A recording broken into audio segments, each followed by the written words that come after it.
que vão estar lá na prova para vocês, para que a gente possa fazer uma revisão aqui, com teoria e questões, né? Respondendo questões objetivas, o foco principal é esse, mas eu também decidi trazer para vocês aí um bônus, um extra, né? Cada aula eu vou trazer aqui uma questão subjetiva, apenas para que vocês possam visualizar como é que pode aparecer na prova para vocês, e também já vou deixar aqui um padrão de questão, um padrão de resposta, melhor dizendo, que vocês podem começar a construir. E passar algumas dicas também, como é que vocês vão fazer essa construção. Eu não tenho condições, já vou avisar, não tenho a mínima possibilidade, infelizmente, de corrigir questões que eventualmente vocês produzam. Será um sacrifício, e um sacrifício muito grande. Não consigo ouvir. Alguém sabe o que é? O colega, todo mundo está me ouvindo, né? Sim, estou ouvindo, sim. Sim, Perfeitamente. É um problema aí com você, então, viu? Então, pessoal, veja, eu não tenho condições, né? É inviável, é impossível que eu consiga corrigir questões de vocês. Até porque não adianta nada.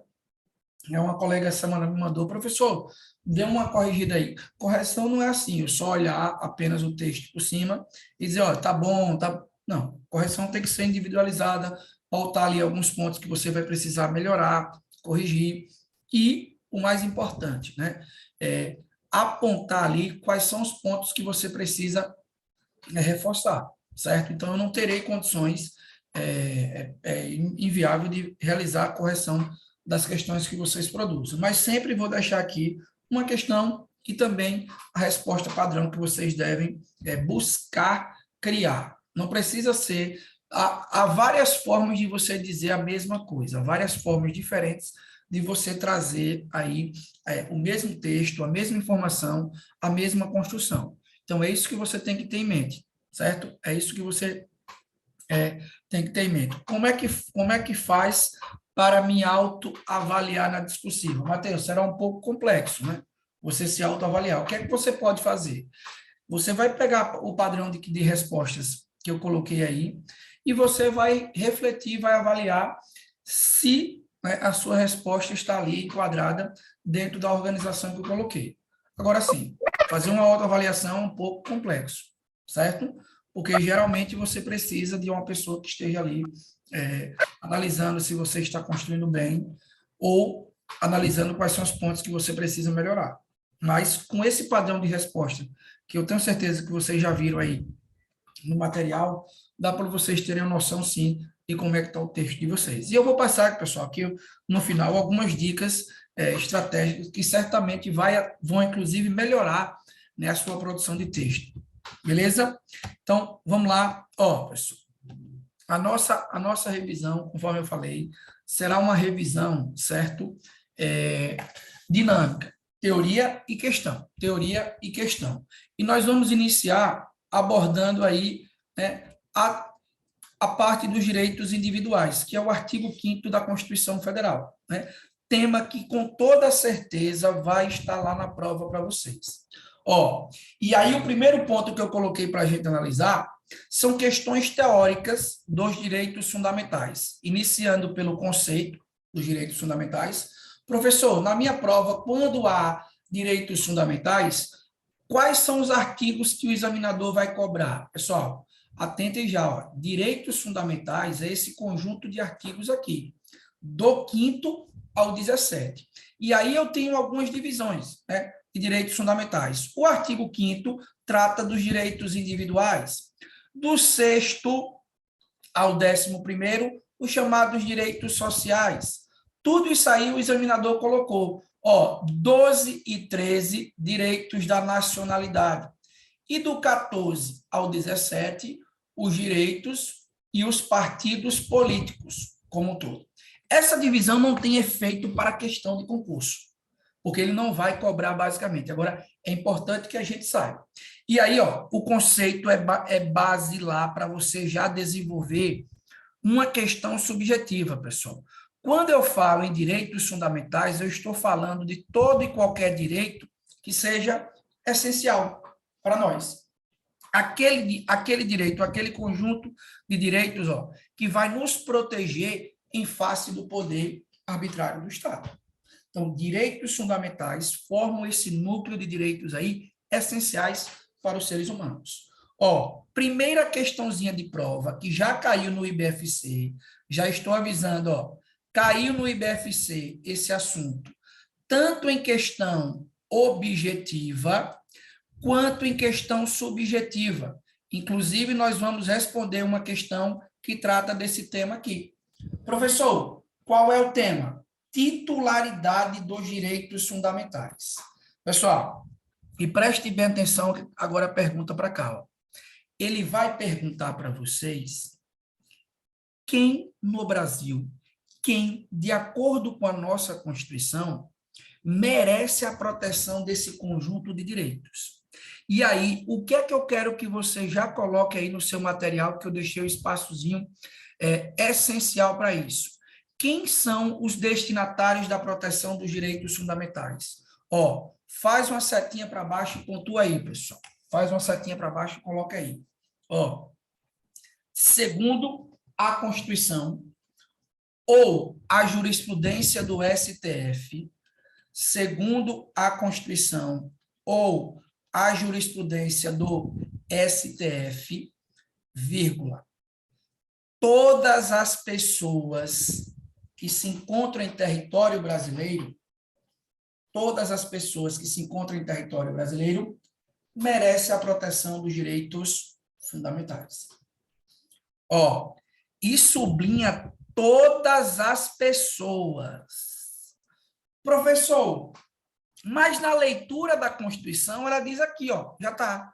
Todos são iguais perante a lei, garantindo-se a brasileiros e estrangeiros residentes. E aí traz os direitos.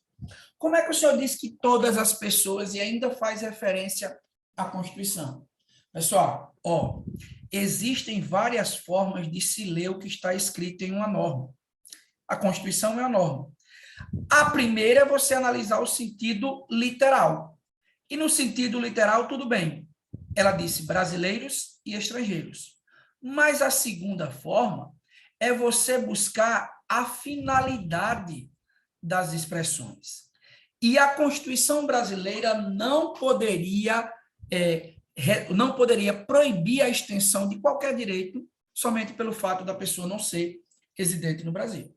Então, não respondem questões IBFC, ou qualquer que seja a questão, que o estrangeiro que não reside aqui não é detentor da proteção dos direitos fundamentais. Fechou? Ó, e aí, já está no módulo, o que ele pode acrescentar nessa pergunta sobre titularidade dos direitos fundamentais é trazer essas 3 decisões que o Supremo Tribunal Federal proferiu. Esses 3 julgados falando sobre a titularidade. Primeiro, analisando o estrangeiro como titular de direitos fundamentais, também discutindo a proteção dos direitos fundamentais para as pessoas jurídicas e, por último, que é um chute meu de questão, discutindo os animais. Pessoal, e esse quadrozinho aqui, bem esquematizado, já traz o resumo.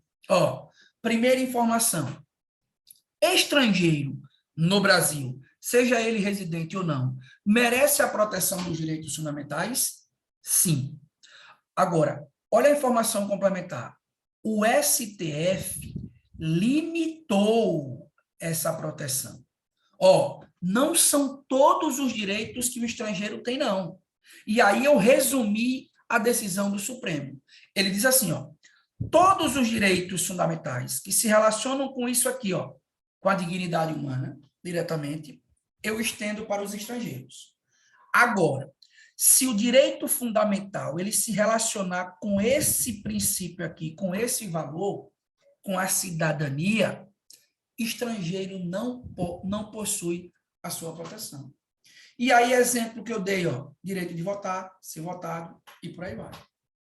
Professor, segunda questãozinha que pode aparecer. Pessoa jurídica, as empresas, popularmente, merecem a proteção dos direitos fundamentais. O Supremo disse aqui, pessoal, ó, não há menção expressa. A Constituição não trouxe. Mas eu devo estender, sim, alguns direitos para as pessoas jurídicas. Quais, professor? Aqueles que serão compatíveis com a condição da pessoa jurídica. E, por fim, animais, que é a minha aposta de questão, você vai responder, ó, se ele perguntar, isso aqui apenas.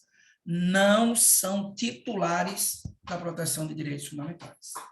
Eu protejo os animais, sim, mas para proteger direito fundamental do ser humano, que é o meio ambiente preservado. Beleza, pessoal? Então, primeiro ponto, o IBFC gosta muito dessas questões teóricas. E aí, eu já vou aprofundar um pouquinho sobre a teoria dos direitos fundamentais. Ó, presta atenção que isso aqui é novo, possa ser novo para vocês, a maioria. É uma teoria que se denomina de teoria dos status desses direitos.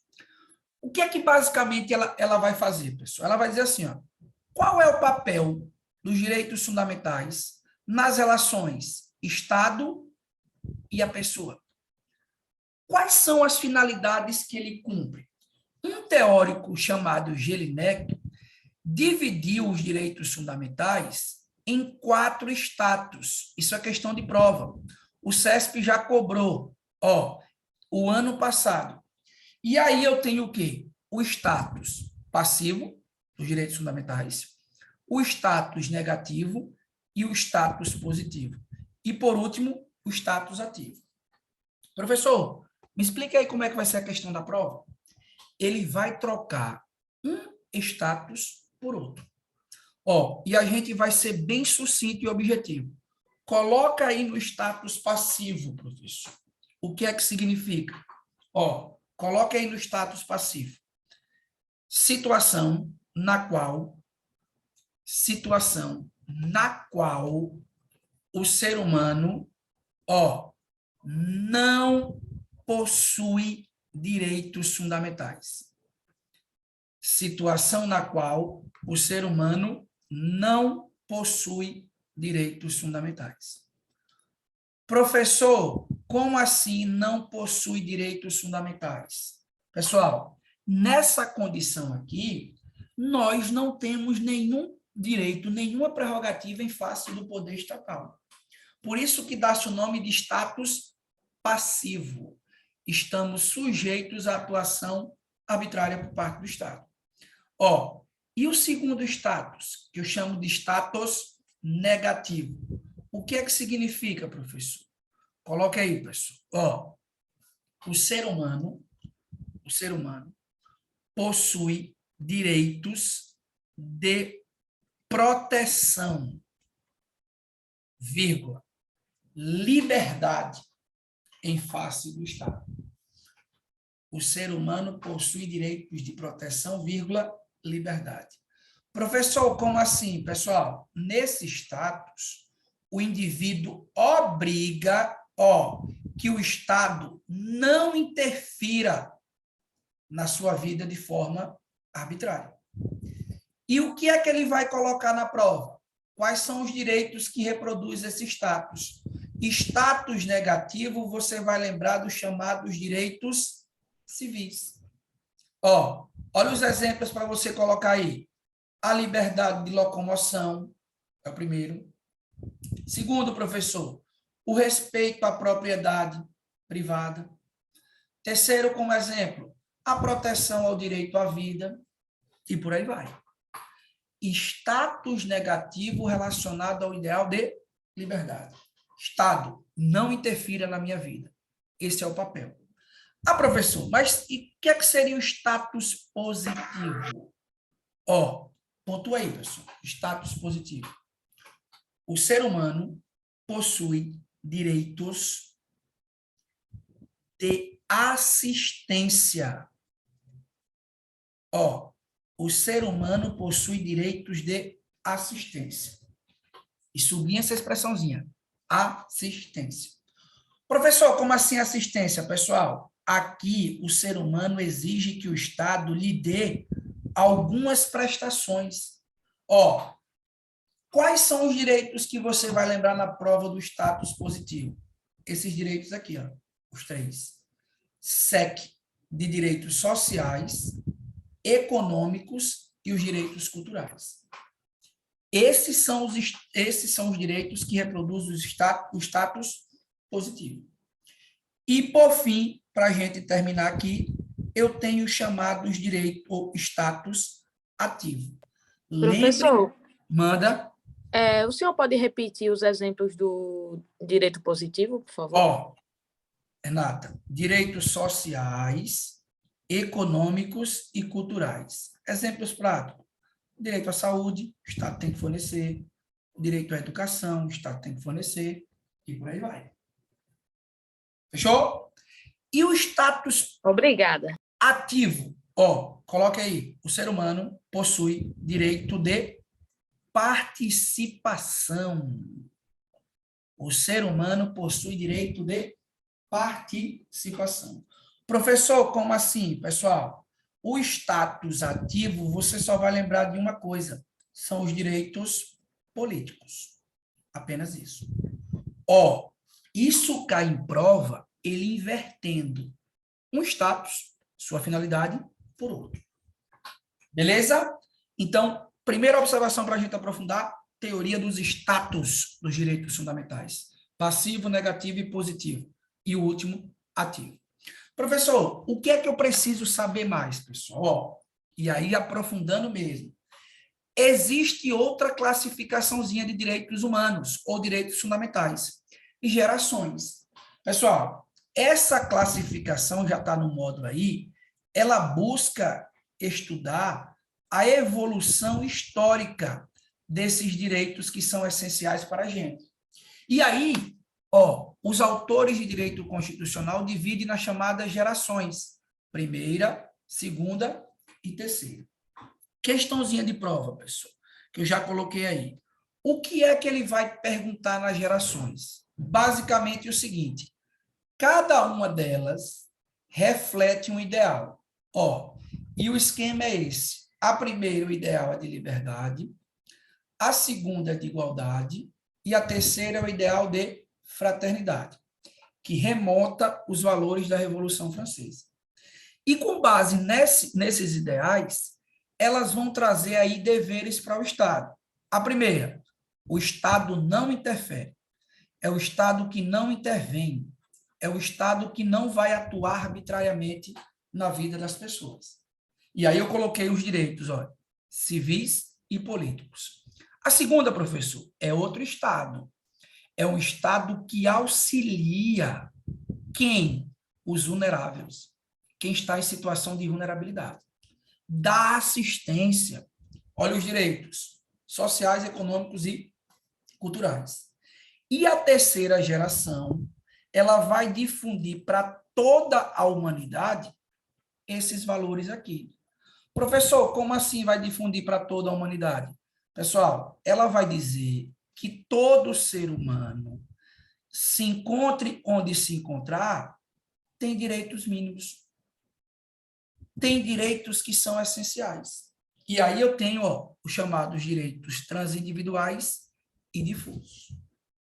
É outra forma de estudar teoricamente os direitos fundamentais. Deixa eu cortar para cá e já avisar. Na prova da PC Ceará, quem fez, viu que uma das questões subjetivas foi desse tema.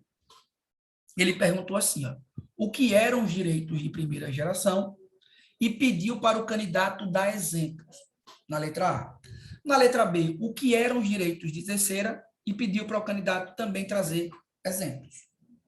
Beleza, pessoal? Então, segunda observação, classificação dos direitos fundamentais aí em gerações de direitos. Ó, e para a gente fechar, tem doutrina moderna que ainda traz duas gerações aqui de direitos, ou duas novas gerações de direitos. Quais são elas, professor?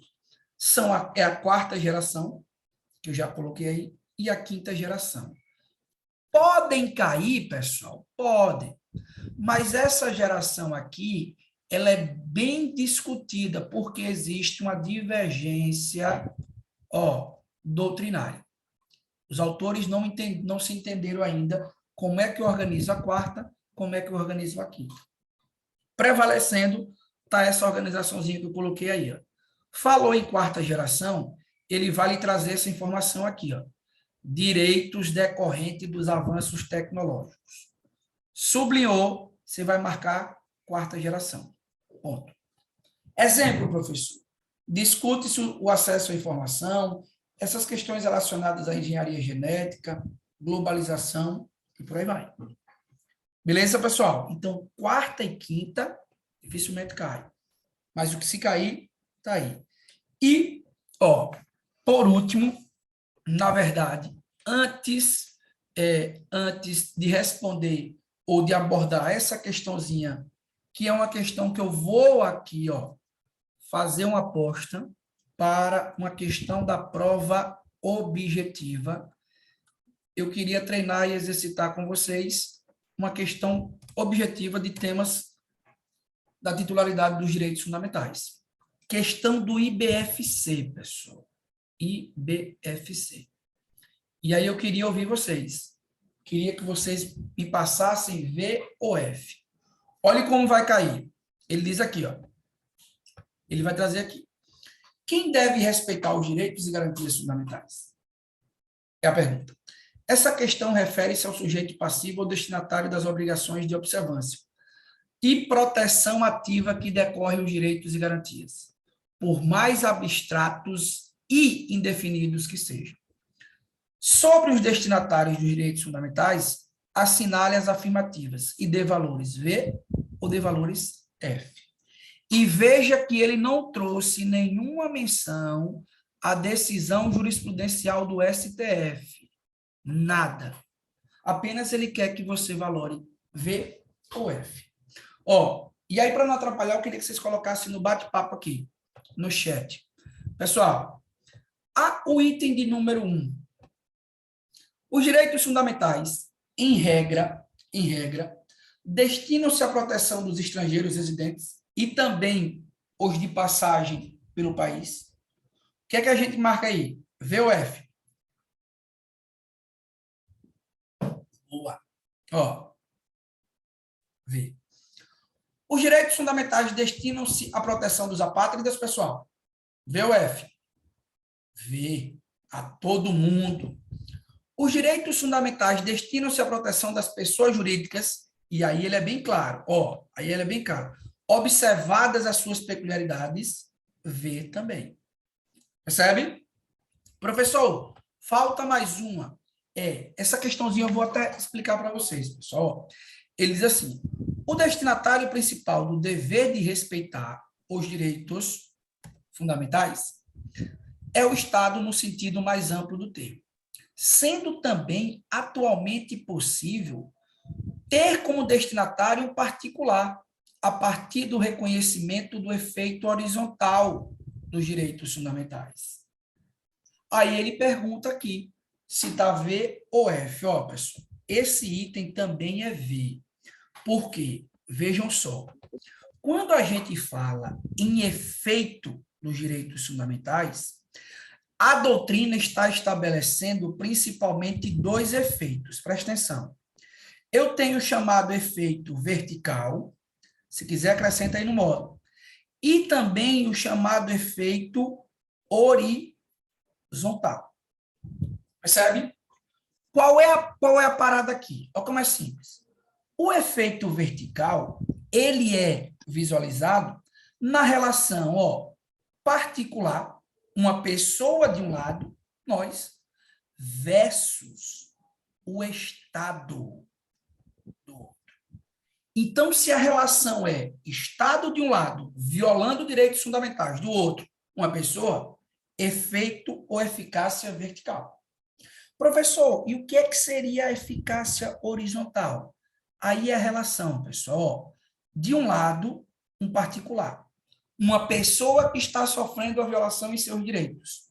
Do outro, eu tenho outro particular.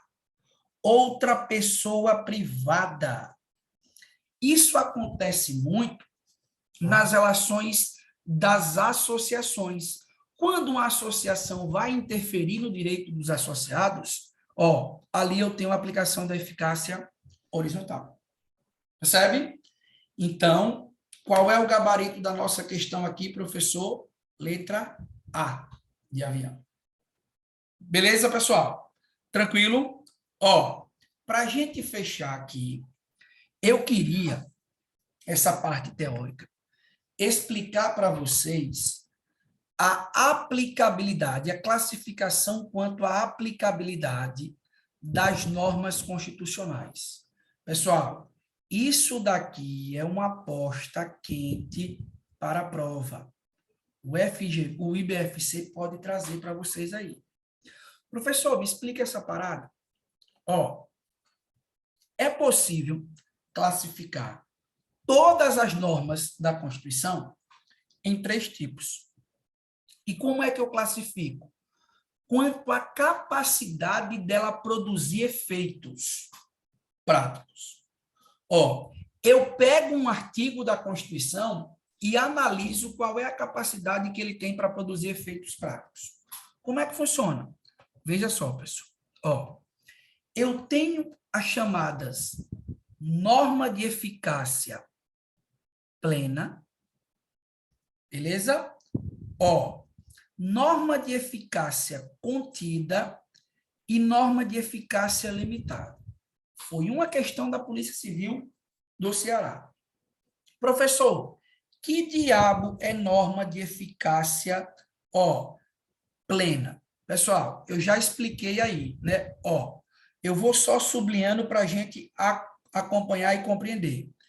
Essas normas, eu coloquei assim, ó, são auto-aplicáveis e não podem reduzir, e não podem ser reduzidas pela lei, pelo legislador infraconstitucional. Professor, como assim? Coloca uma setinha para baixo e complemente aí, pessoal. Norma de eficácia plena. Ó, produz efeitos instantâneos e integrais. Produz efeitos instantâneos e integrais, vírgula, não podendo a lei restringir a sua proteção. Não podendo a lei restringir a sua proteção.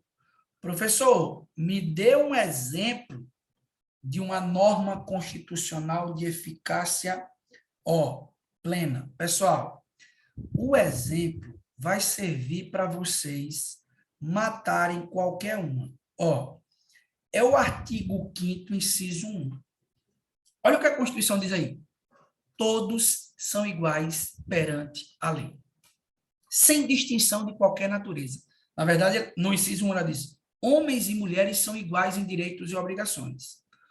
Quando o comando da Constituição for direto, disser, ó, é assim, é assado, não precisar de nenhuma regulamentação, de nenhuma concretização, a norma será de eficácia plena.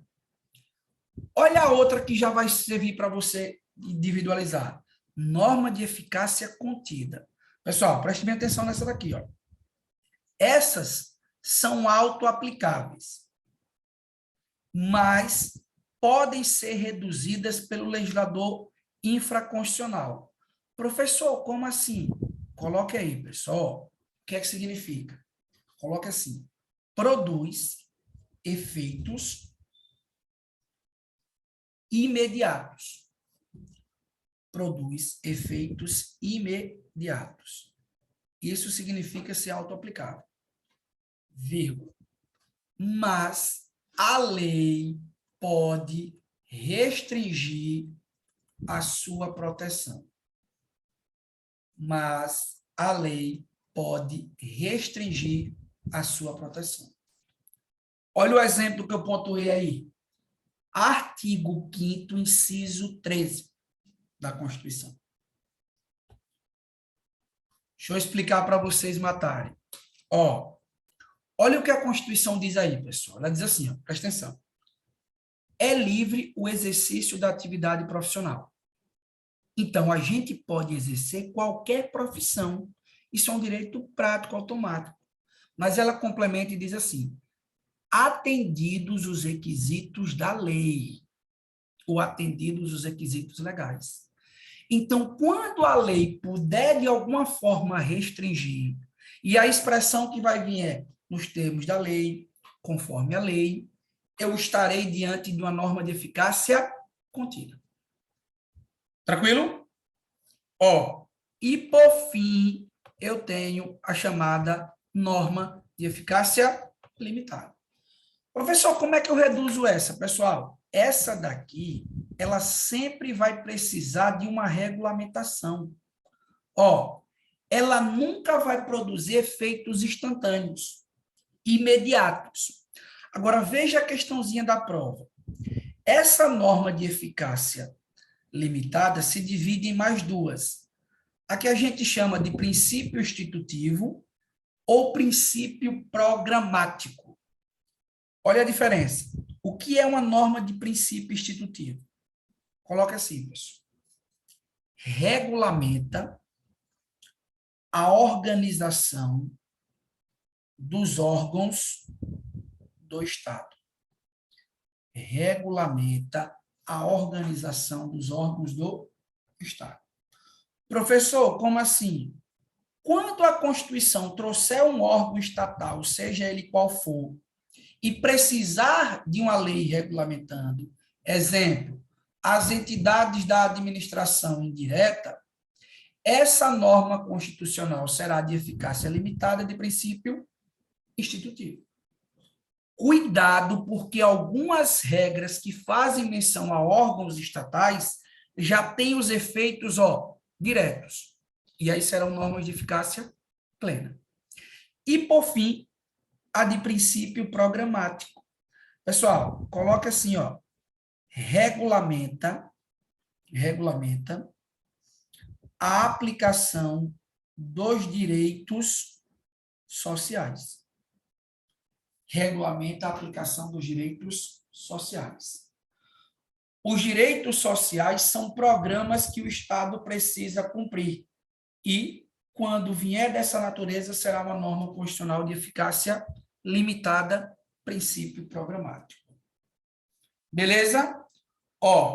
Para eu pontuar e explicar qualquer dúvida que tenha sobre essa classificaçãozinha, porque eu estou aprofundando bem, eu queria ouvir de vocês o gabarito dessa questão de número 1.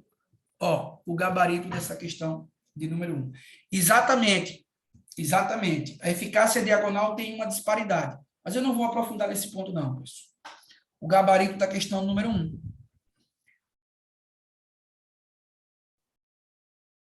Show. Olha o que ele diz, A Constituição prevê no artigo 19. São bens da União, inclusive o subsolo, né? Exclusivo do subsolo. Aí ele pergunta, essa norma constitucional é classificada como? A Constituição prevê que são recursos minerais, inclusive do subsolo, da União. Percebe que a natureza é clara, pessoal, quando a gente entende. Quando a Constituição regulamentar integralmente, será uma norma de eficácia plena. Ponto. Quando precisar de uma regulamentação, aí eu vou lá para a limitada, de princípio institutivo ou de princípio programático. Então, nesse caso, gabarito da questão de número 1, letra B de bola. Na verdade, é a questão 2, porque eu sempre erro no número. Massa? Vencemos a teoria geral dos direitos fundamentais, tema que vocês talvez não tenham estudado tão detalhadamente, porque geralmente é negligenciado nos cursos presenciais, mas que para o IBFC, eu só quero falar FGV, para o IBFC é extremamente importante, pessoal.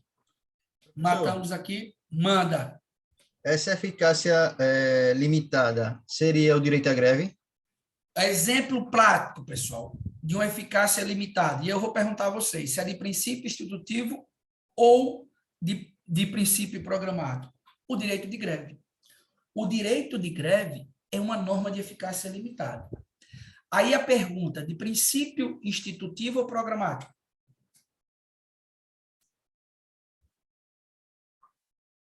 Lembra-se, olha a dica. Programático traz direitos. Institutivo organiza os órgãos do Estado. Ponto. Nesse caso, a greve está organizando um órgão ou está trazendo direito? Direito.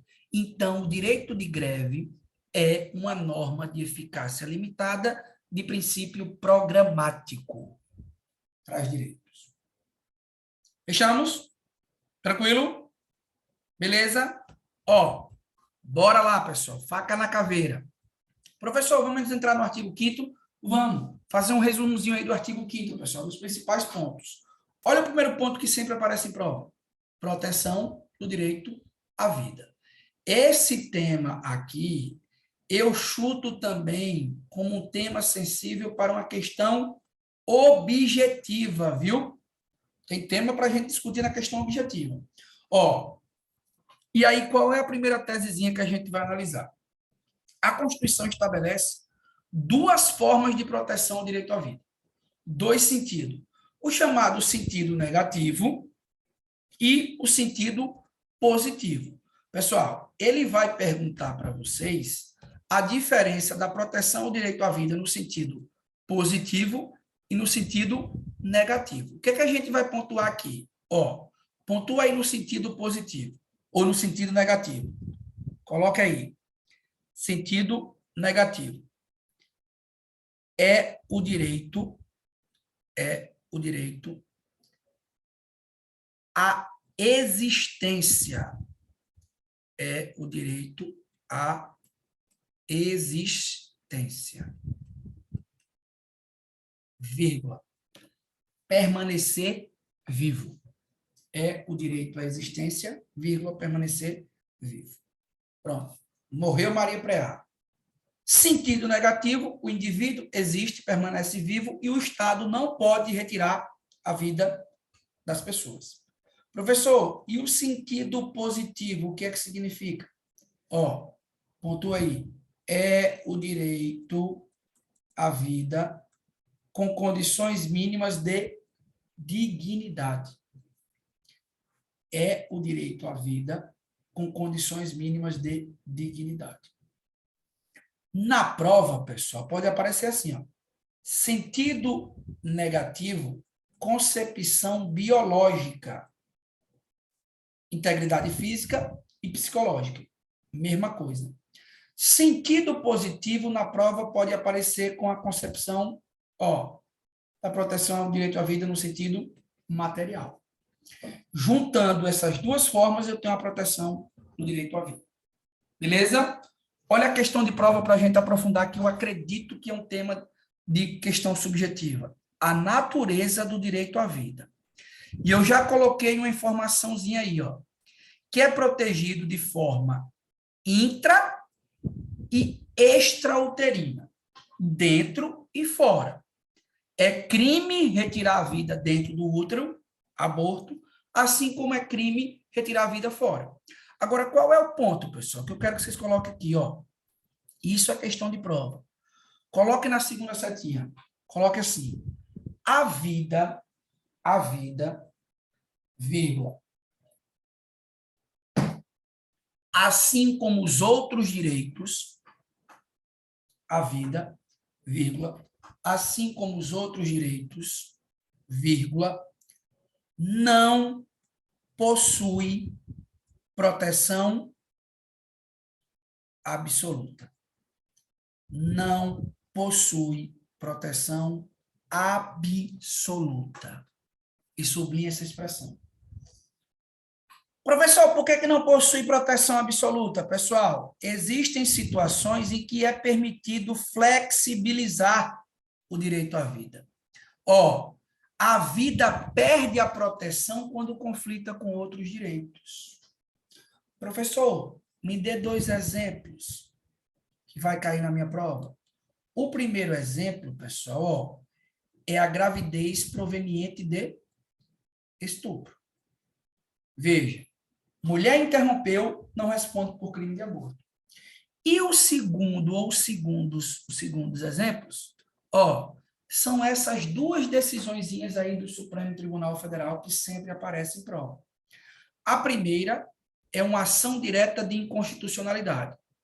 Qual é o tema dessa questão aqui? se as pesquisas com células-tronco embrionárias, que são células presentes em embriões armazenados em banco de vitro ou em banco genético, constituem ofensa ao direito à vida. Olha o resumo da tese do Supremo Tribunal Federal para você enriquecer a sua questão subjetiva. Essas pesquisas não ofendem o direito à vida, muito menos a proteção da dignidade. Pronto. Segunda decisãozinha, professor, que pode aparecer em prova. Interrupção de gravidez do feto anencefálico. Eu adaptei uma questão da prova, de prova subjetiva, não foi do IBFC, que tratava desse tema. Pessoal, já é pacífico. A interrupção desse tipo de gravidez aqui não constitui ofensa ao direito à vida. Só tomem cuidado, que anencefalia, anencéfalo, é diferente de microcefalia. Viu? Professor, qual é a diferença? Olha para cá. Anencefalia não tem cérebro. A vida fora do útero é inviável. A microcefalia tem uma má formação cerebral. Mas sobrevive fora do útero? Sim. Se a questão falar de interrupção de gravidez de feto anencéfalo, não constitui ofensa. Mas por microcefalia, é crime de aborto. E responde por ofensa ao direito à vida. Matamos o direito à vida, professor? Sim.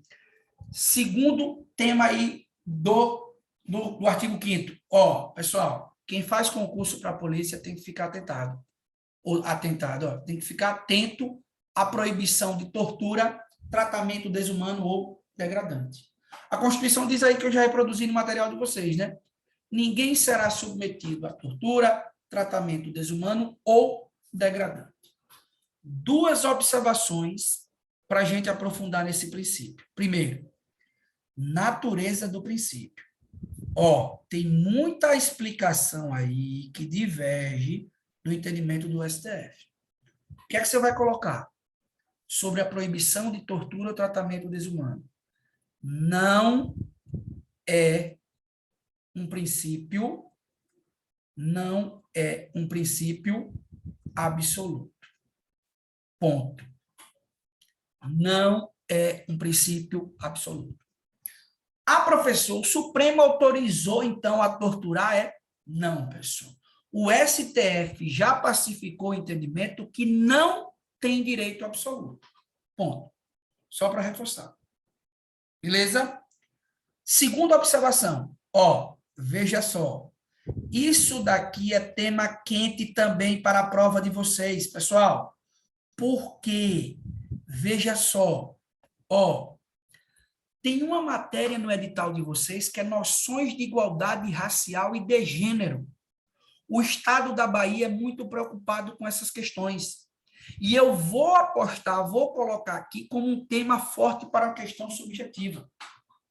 Caiu na prova da PC Ceará uma questão bem próxima disso, mas só que foi votado lá mais para o crime de racismo na lei. Qual é o tema? Criminalização da homofobia. Professor, primeira informação que eu preciso saber o que é homofobia. Pessoal, veja só. A homofobia é uma discriminação ou uma ação discriminatória. Discriminação significa impedir alguém ou um grupo de pessoas de exercer um direito. E a discriminação da homofobia é com base em dois fatores. Ou pela opção do sexo da pessoa, ou pela opção de gênero do indivíduo. Beleza? O que é que isso tem a ver? Pessoal, coloque aí, criminalização da homofobia. Coloque assim. Segundo o STF, vírgula, a prática da homofobia segundo o STF, vírgula, a prática da homofobia constitui crime de racismo na forma da lei. Constitui crime de racismo na forma da lei. Vírgula. Sendo, dois pontos. Olha as características do racismo, para você não errar. Inciso 1. Imprescritível. É a primeira característica. Inciso 2. Inafiançável. É a segunda característica. E inciso 3, sujeito à pena de reclusão. Fechou? Então, cuidado com uma questão subjetiva. Ele vai dizer isso aqui, ó. Ele vai dizer isso aqui, pessoal. Que houve discriminação. Se houve, ele vai perguntar se há alguma consequência. Sim, o autor responde o racismo na forma da lei 7716/89, que nós vamos estudar. Tranquilo? Acabou? Não, professor. Ó, sobre esse tema ainda, a gente tem essa súmulazinha, né?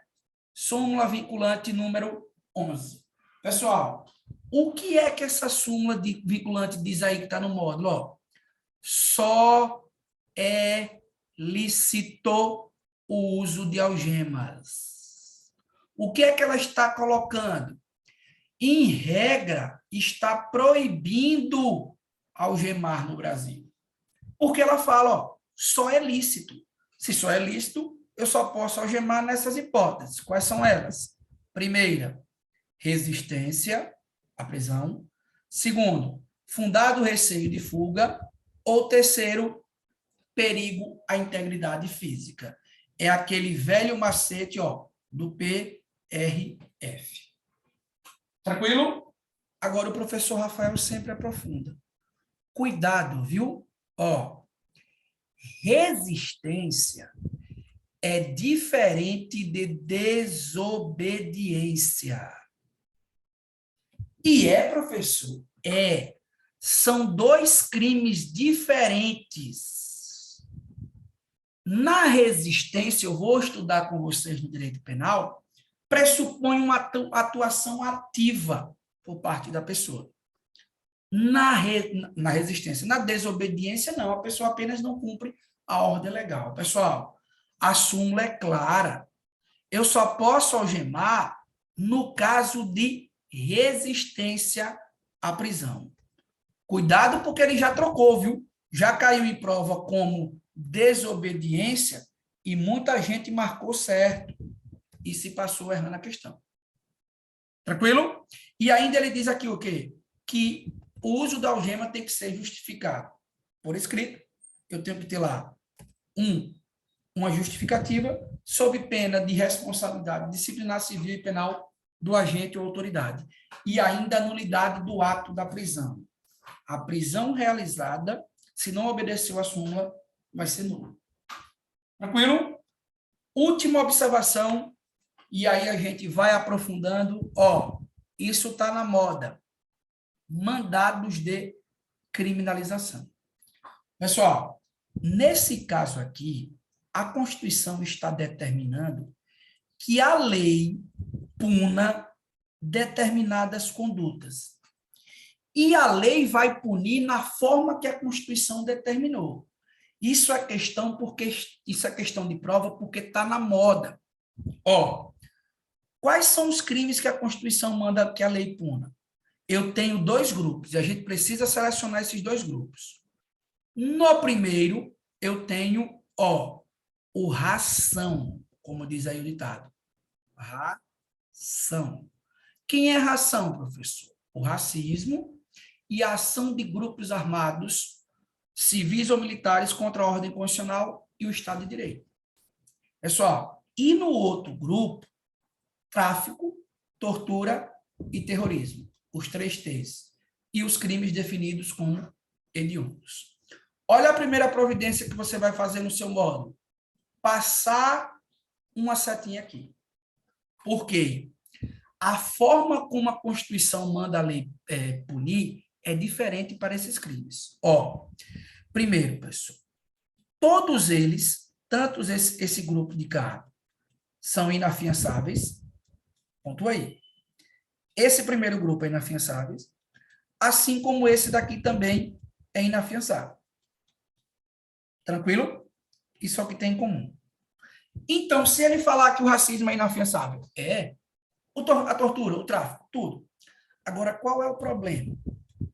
A consequência. Esses dois daqui, além de inafiançáveis, eles são imprescritíveis. Ponto. É a segunda característica. Esses daqui, além de inafiançáveis, eles são insuscetíveis. Insuscetíveis. 2 pontos. Coloca a setinha para a gente construir bem bonitinho. Ó, insuscetíveis de quê, professor? Coloca assim abaixo. A, B e C. Insuscetíveis de quê? Qual se está na moda? Graça, indulto e é insuscetível também de anistia. Tráfico, tortura, terrorismo e crimes hediondos não podem receber graça, indulto e anistia. Agora, olha a questão da prova. Eles são crimes prescritíveis. Cuidado, viu? Eles prescrevem, sim, no Brasil. Tranquilo? Beleza? Pessoal, querem aprofundar mais aqui ainda? Ó, vou falar, Vinícius. Vou falar. Vamos aprofundar duas coisas. Primeiro, presta atenção.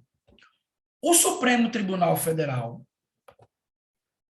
fez o seguinte, ó, equiparou, pessoal, equiparou a injúria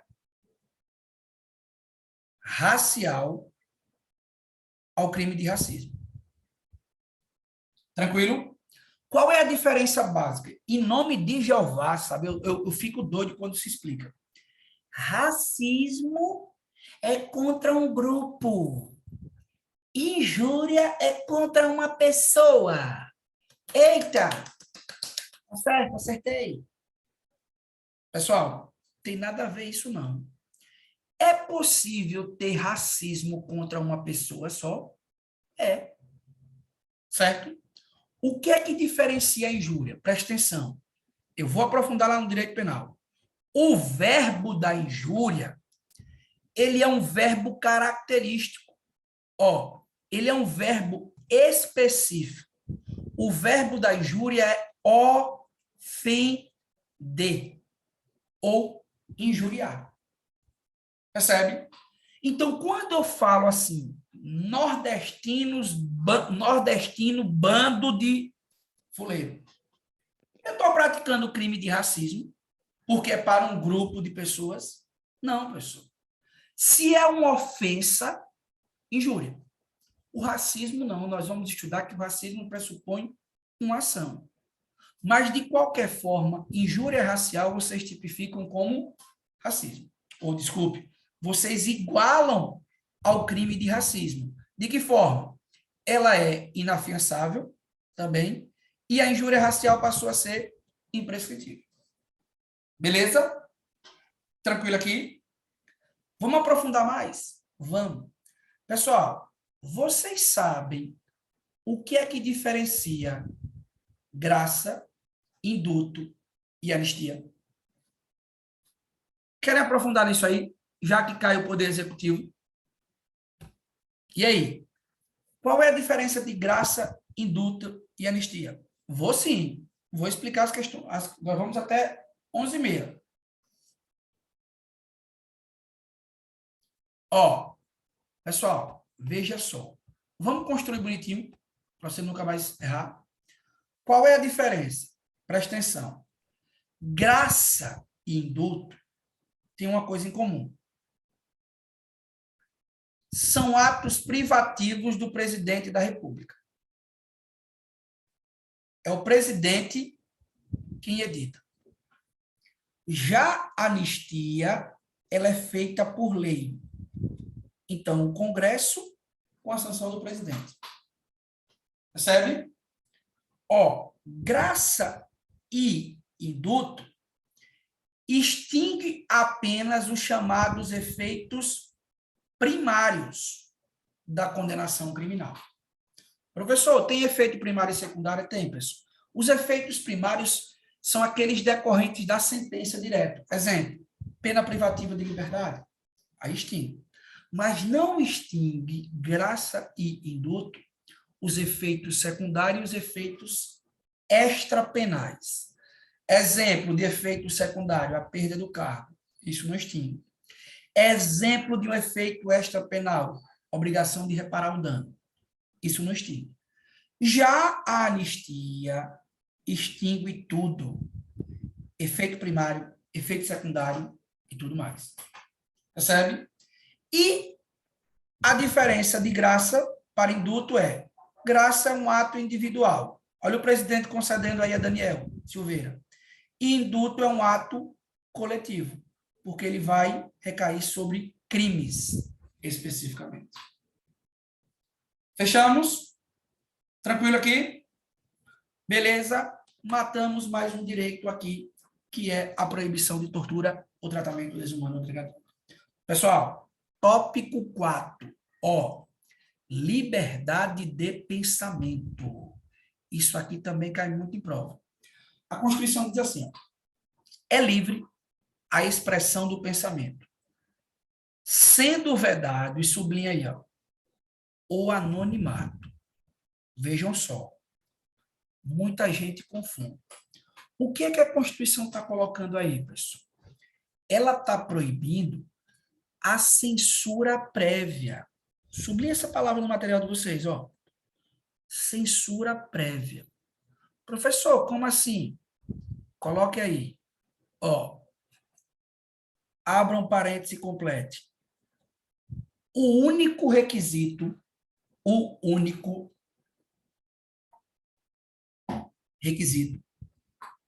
para a expressão do pensamento é a identificação da pessoa.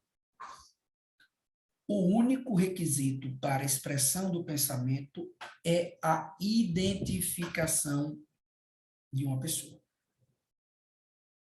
Beleza? Pessoal, como é que vai aparecer na prova? Ó, de duas formas. Primeiro, ele vai dizer que para uma pessoa se manifestar, ela precisa dizer palavras bonitas, né? Não pode ofender. É isso que vai aparecer na prova.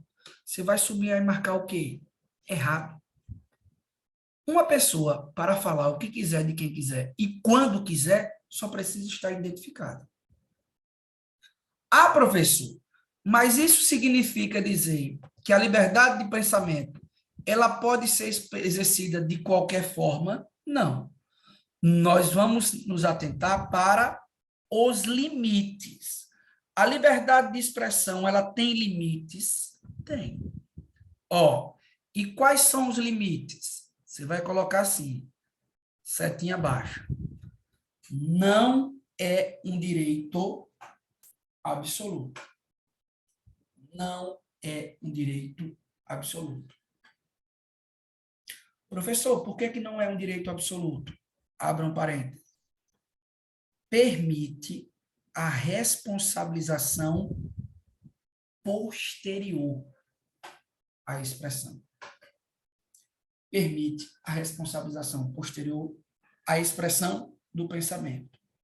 Ó, e a responsabilização, você pode colocar uma vírgula, será na esfera penal, pessoal, por crime, eventualmente aí uma calúnia, difamação ou injúria, e também na esfera civil, dano moral e dano material. Beleza? Então, veja, a liberdade de expressão é um valor muito importante, mas não é um direito absoluto. Professor, e ainda tem outro limite da liberdade de expressão? Tem.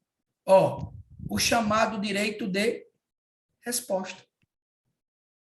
O ofendido ainda vai ter o direito de resposta. Fechou, pessoal? Então, veja, o IBFC vai colocar que a pessoa se manifestou. Pode. Ele vai ser responsabilizado posteriormente. Professor, o que é que pode aparecer mais na minha prova, pessoal? 2 decisões jurisprudenciais que eu quero compartilhar com vocês. Ó, um é do ano de 2021. É um informativo. O que é que eu quero que vocês coloquem aqui? Coloque assim no informativo. Isso tem a ver com concurso, viu? Coloque nesse informativo. Ó, a proibição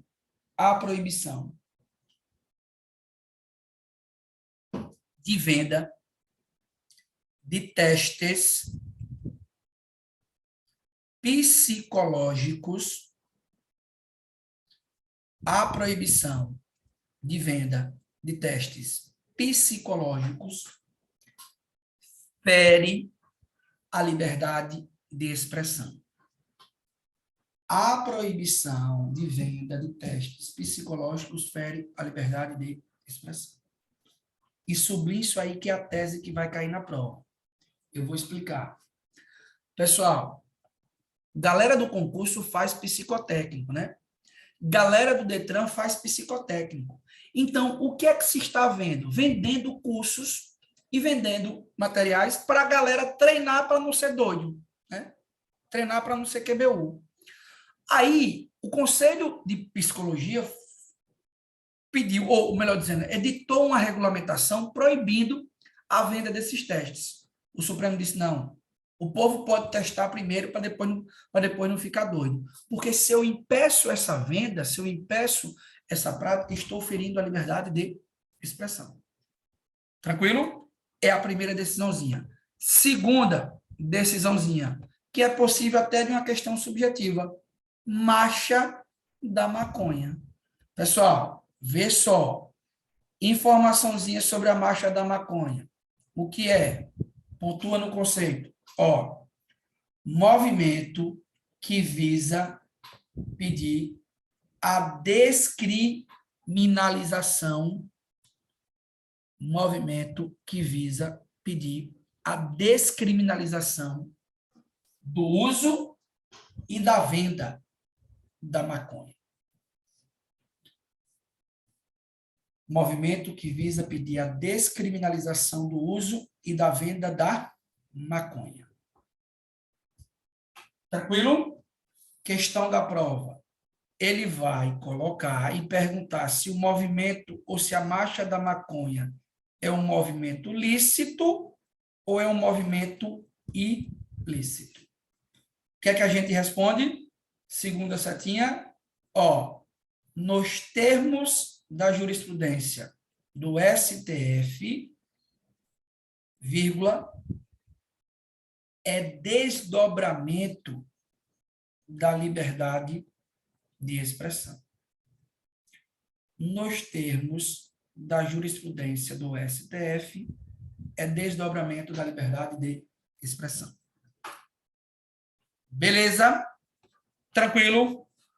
Estamos finalizando, pessoal, a nossa primeira parte. Ó, professor, quais são os 2 outros princípios, pelo menos agora nessa primeira aula, para a prova objetiva que a gente vai conversar, pessoal? Aí são os 2 mais importantes, porque a partir deles a gente já vai analisar uma questãozinha subjetiva. O restante dessa aula a gente vai concluir aí depois na outra aula. Ó, qual é o tema agora? Inviolabilidade do domicílio. Aqui nós vamos aprofundar, pessoal. Isso daqui, para quem faz concurso para a polícia, tem que aprofundar bastante. Inclusive, já adianto, uma questão da prova subjetiva de investigador de polícia do Ceará foi desse tema. A Constituição diz aí o quê, pessoal? Ó, que a casa é asilo inviolável do indivíduo. Ninguém nela podendo penetrar sem o consentimento do morador. Professor, qual é a finalidade da proteção ao domicílio? O que é que a Constituição quer proteger? Pessoal, nesse caso aqui, a proteção é para os direitos de intimidade, cuidado, viu? E de privacidade. Não tem nada a ver com o direito de propriedade, não, viu? Por mais que a Constituição fale casa, o que se quer proteger aqui é a intimidade e a privacidade das pessoas. Primeira questãozinha de prova. Exceção. A casa é inviolável, certo, mas eu tenho exceções. Pessoal, e são 4. Ó, a primeira delas, autorização do morador, flagrante delito, desastre ou para prestar socorro. Eu quero que vocês façam uma setinha nessas 3 exceções aqui, ó. Ligue elas para o mesmo caminho. O mesmo caminho. Por quê, professor? Ele vai perguntar qual é o horário que pode entrar. Você vai colocar assim, ó. É permitido entrar a qualquer hora. É permitido entrar a qualquer hora do dia ou da noite, sem necessidade de ordem judicial. É permitido entrar a qualquer hora do dia ou da noite, sem necessidade de ordem judicial. Então, se estiver acontecendo uma dessas 3 hipóteses, não tem horário. E a 4ª exceção, que a gente vai pontuar, ó, mediante ordem judicial. Pessoal, mas nesse caso aqui, ó, como é que eu completo? Somente durante o quê, professor? O dia. Somente durante o período do dia. Beleza? Então, cuidado. Não pode errar uma questão como essa quem faz concurso para a polícia. Ah, professor, venci. Tá tudo certo? Não, pessoal. Aí, para PC, ó, não basta só compreender as exceções. A gente tem que aprofundar. E eu fiz aí uma tabelinha para a gente aprofundar bem. Ó, nos conceitos, ou nesses 3 conceitos aqui, tem que aprofundar, professor? Tem. Quais são os conceitos que a gente vai precisar aprofundar, pessoal? O conceito de casa, o conceito de dia e o conceito de flagrante delito. A tabelinha está bem organizadazinha aí, ó. Tem que aprofundar nesses conceitos. Primeira informação que ele vai perguntar, certo? E o que é casa? Casa é asilo inviolável, o que é casa? Olha o conceito aí, pessoal. Coloca aí. Corta para mim. Ó, o que é casa? Pontua assim. Qualquer compartimento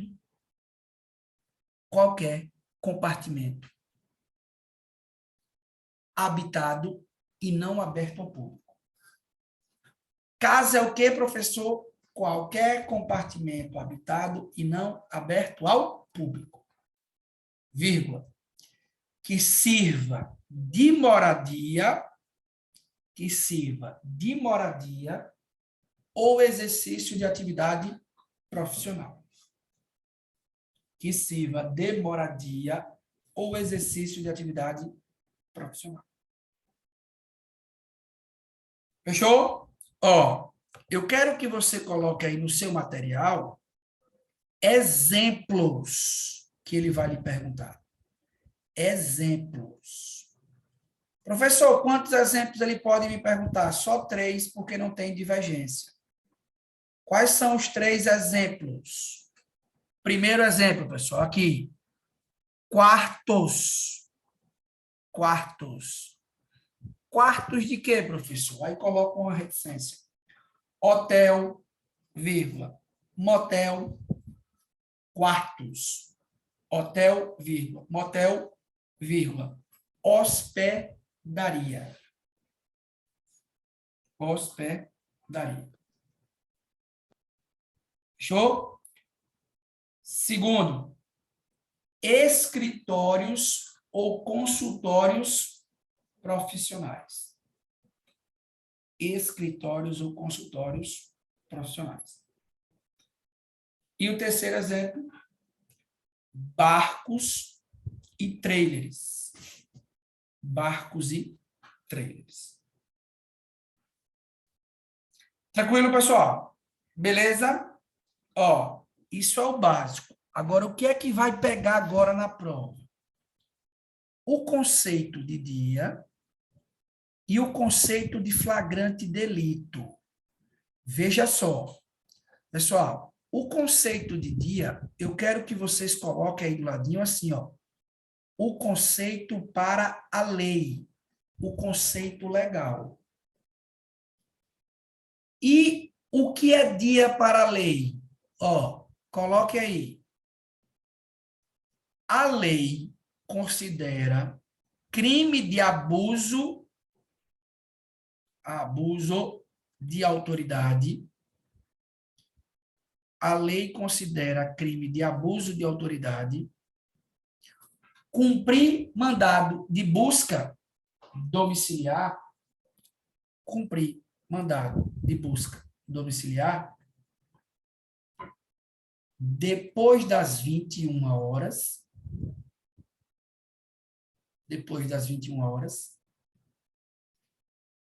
e antes das 5 ou das 5 horas. É crime entrar depois das 21 horas e antes das 5. Professor, o que é que o senhor está dizendo? Eu estou dizendo que eu vou até colocar com a canetinha verde que o termo dia para a lei compreende de 5h01 às 20h59.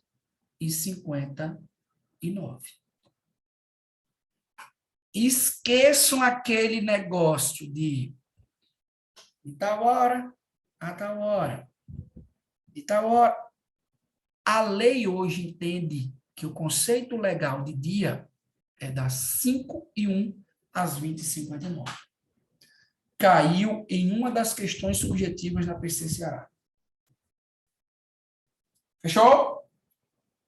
Ó, e a última informaçãozinha, pessoal, é o conceito de flagrante.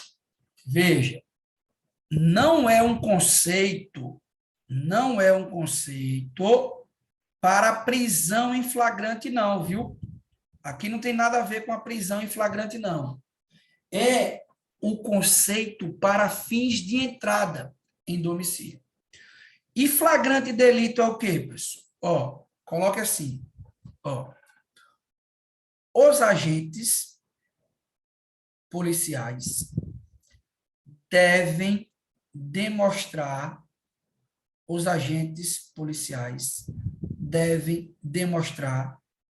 fundadas razões da prática de crime.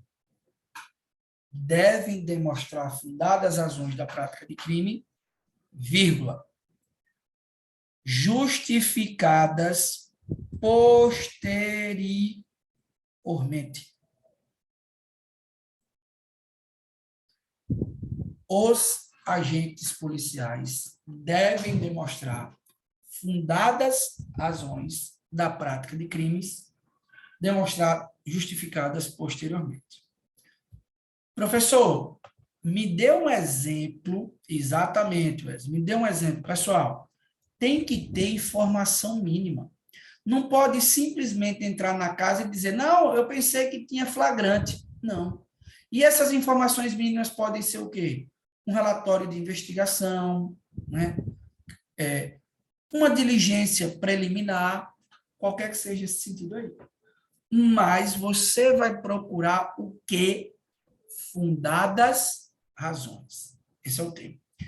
Pessoal, denúncia anônima por si só, acrescenta aí, Matheus, ó, denúncia anônima por si só não é fundada a razão, não, viu?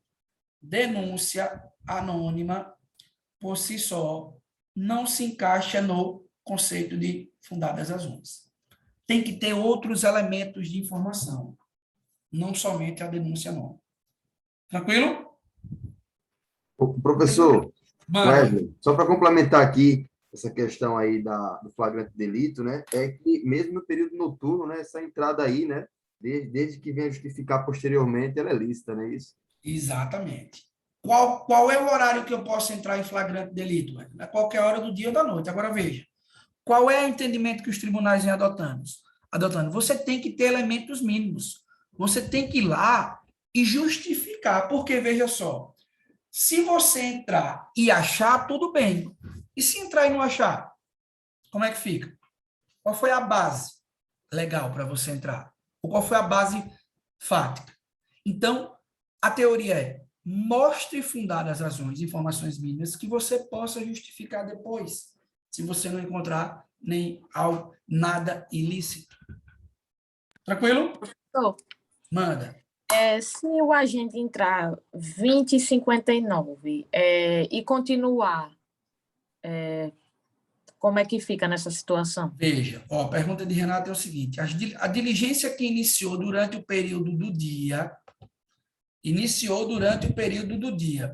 ela pode se estender para o período noturno? Pode, viu, Renato? O que eu não posso é entrar nesse período aqui. Mas veja, se eu entrei, por exemplo, às 20 horas, né? E por circunstâncias da investigação, se estendeu para além das 21 horas. A jurisprudência do STF é pacífica no sentido de quê? Que a diligência que iniciou no período do dia, ela pode se estender para o período noturno. E até agora não houve nenhuma mudança nesse sentido. Tranquilo? Perfeito. Fechou? Pessoal, para a gente finalizar a nossa parte objetiva de hoje da aula, eu queria apenas tratar com vocês desse tópico aqui. Inviolabilidade dos sigilos. Extremamente importante para vocês. E eu vou até aprofundar um pouquinho aqui, já que a gente vai ter. A Constituição protege 4 grupos de sigilos. 4. Ela fala que eles são invioláveis. Professor, quem é que é inviolável? Pessoal, 4 tipos. Agora, tem que dividir esses 4 tipos em 2 grupos. É inviolável o sigilo da correspondência e o sigilo das chamadas comunicações telegráficas. Comunicação por carta ou aquele telégrafo, que não existe mais. E também é inviolável o sigilo das comunicações, de dados e comunicações telefônicas. Esses 2 sigilos não podem acessar. Professor, o que é dados? Conversas por meio de aplicativos tecnológicos. E-mail, WhatsApp e por aí vai. E comunicações telefônicas? Conversa telefônica. Pessoal, primeira coisa que eu quero que vocês não confundam. A Constituição traz a inviolabilidade, mas ela também traz as exceções. Percebe? E as exceções, elas são para os 2 grupos de sigilos. Por favor, comece nesse grupo aqui de sigilos. Qual é a exceção para a comunicação de dados e para a comunicação telefônica? Tem que ter 3 requisitos. Como é que se dá o procedimento? Primeiro deles. Qual é o primeiro requisito? Mediante ordem judicial. Tranquilo? Então, o primeiro requisito é ordem judicial. Segundo requisito, para fins, ou seja, a finalidade, para fins de investigação ou instrução processual penal. para fins de investigação ou instrução processual penal. Cuidado! Sublinhe isso aí e coloque para o lado, ó. Não pode quebrar em processo de natureza civil. Exemplo de improbidade administrativa. Não pode quebrar em processo administrativo disciplinar, pessoal. Só para investigar ou instrução processual penal. Percebe? E o último requisito, ó, é na forma e hipóteses da lei. Tem uma lei para regulamentar isso, que é a lei de interceptação telefônica. Na forma e nas hipóteses da lei. Fechou? Esse é o procedimento. Ele vai pegar esse procedimento de cá e aplicar para eles. Cuidado, viu? Quando eu falo desses dois sigilos, a Constituição, pessoal, ó, pontuei no modo, só previu duas hipóteses. A Constituição só previu duas hipóteses. Quais são elas? A primeira é o estado de defesa. A segunda é o estado de sítio. Bom, só é possível no estado de defesa e no estado de sítio. Tchau. Ah, professor, ele vai aprofundar mais? Não. Ele só quer que você fique até aí, por enquanto. Pessoal, agora vejam só. Eu quero que vocês reservem um cantinho que eu vou aprofundar com vocês uma coisa. Ó, preste atenção. Eu quero que vocês não confundam esses três conceitos aqui, viu? Ó, presta atenção. Quebra do sigilo telefônico. Coloque assim do jeito que eu vou colocar. Ó, com outra informação. Quebra do sigilo das comunicações telefônicas.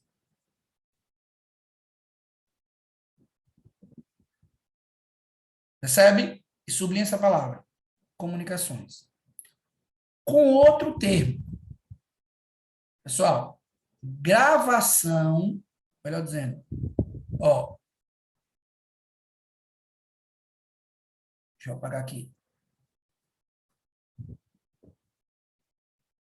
Interceptação, para ficar mais claro. Ah, porra, essa canetinha. Interceptação, agora deu bexiga. Ambiental. Tá apagando, mas é interceptação ambiental.